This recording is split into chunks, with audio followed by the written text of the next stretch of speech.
Opportunistic eating is the term I use to describe eating something just because it's there. You just happen to have seen it. Maybe it's not long till lunchtime and you hadn't planned to eat anything, but somebody left some cake out on the side in the kitchen, and before you know it, you're tucking in. If you're prone to this type of eating, then understanding what's going on when this happens can really help you reduce this type of eating quite dramatically. How would you like to be able to just notice the cake and walk on by? Imagine how that would feel. A greater freedom around food so that you could pause and tune in and decide whether you're actually hungry for cake right now and you'd love a piece, thank you, or whether you'd rather wait until lunchtime and then really enjoy your lunch. In this video, I'm going to explain what happens in your brain when your appetite system is activated by the sight of food. This means understanding something called the cephalic phase of digestion. I'll explain why it's thought that the cephalic phase of digestion evolved and why opportunistic eating is just a normal part of human appetite. I'll share practical steps that you can use to reduce opportunistic eating, and I'll explain what happened for Claire when she reduced her opportunistic eating as part of her 28-pound weight loss journey. So why opportunistic eating happens? When we think of digestion, we tend to think of what happens in our stomach and our gut. But digestion actually begins before we eat even a bite.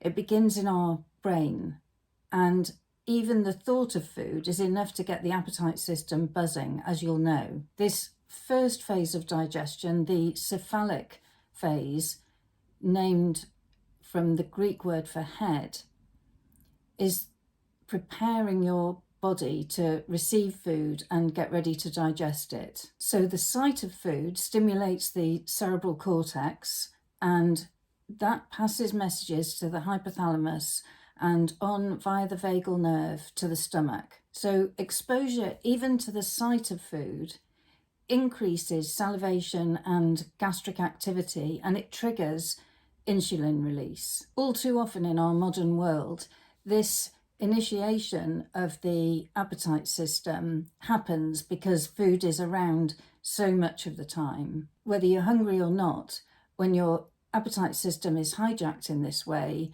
your brain is basically commanding you to eat. And now you really want to eat something that a moment ago hadn't entered your head. So why did this stage of digestion evolve?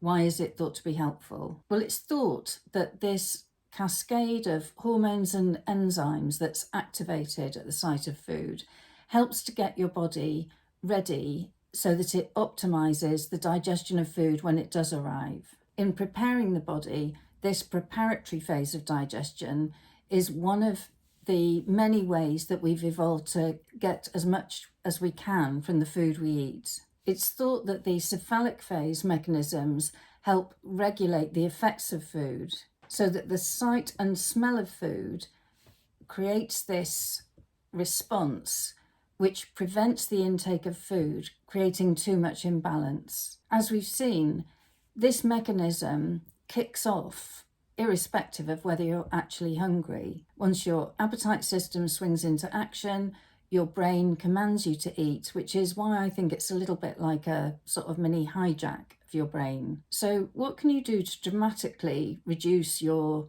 opportunistic eating? The biggest thing you can do is to reorganize your home and any workspace so that food isn't easily in sight. So as much as you've got control over that, if you can put food out of sight, either by putting it in opaque containers so you don't accidentally see it so much, and put it towards the back of shelves rather than the front of shelves, whether that's in cupboards or in the fridge, all these things will help you to have less accidental sightings of food, which can kick this system off. Of course, if other people are around, then that might mean that they're the ones doing the leaving food out, which you then accidentally see. So you might not be able to totally control your food environment. If that's the case and you see something that somebody's left on the side, what you can do is to when you think of eating it, when you start to notice the drive to eat something that you hadn't intended, just pause for a moment and check in. Notice whether you are actually hungry or not. You can use the appetite pendulum to help you here. And then if you are hungry, make the decision of whether this is what you want to eat. And if not, maybe try and distract yourself just for a short time until your brain now moves into focusing on something else, the thing that you're distracting yourself with. By doing this, you're allowing yourself to notice that what's happening is that your brain has just been hijacked by the sight of food, and that gives you more of an option about whether to go ahead and eat it or not. Some of us are more prone to noticing food in this way than others, and if you notice that your brain is now super focused, laser sharp onto the food, probably the most helpful thing you can do is to try and move away from it and distract yourself. Being able to absorb yourself in an alternative activity gives your appetite system the chance to settle down again. A real life example of this was Claire. She recognised the pattern of eating things just when she'd opened the fridge or she'd opened a cupboard or things were left lying on the side. So she went about reorganising her kitchen.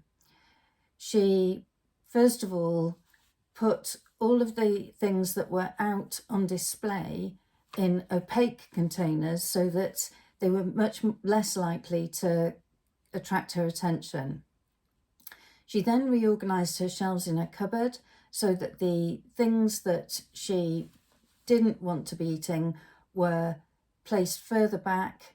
So things like packets of crisps were placed further back on the shelf, and the things that she didn't mind capturing her attention, like tins and packets of things, were towards the front.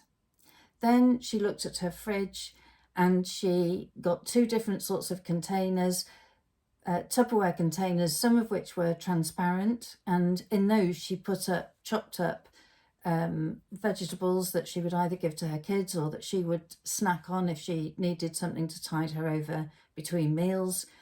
And the things that she didn't want to be snacking on unintentionally, she put in opaque containers and put those further back on the shelves. So it just supported her not having her attention and her digestive system sort of hijacked by chance sightings of food in her own kitchen.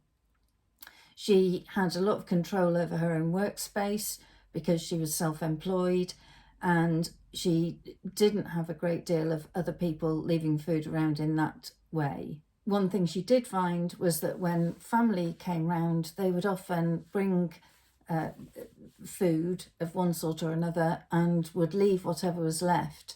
So she developed a habit of whatever was left after any of her relatives visited, just very quickly wrapping them and putting them away, again out of sight. What she really liked about this was that she was reducing the amount that she ate, which was supporting her weight loss and her health goals, but the food that she wasn't eating was food that wasn't that enjoyable anyway. Those sorts of chance sightings of food that she then would eat quite quickly had never given her a great deal of pleasure. So it wasn't that difficult to give them up, actually. So if opportunistic eating is something that feels like it's keeping you stuck, the first thing to do is check out your own food environment. Are there ways that you can put food out of sight so that your appetite system is less likely to be activated when you didn't intend? If you're trying to make changes to how you eat and you want some additional help, check the links in the description for ways that I might be able to help.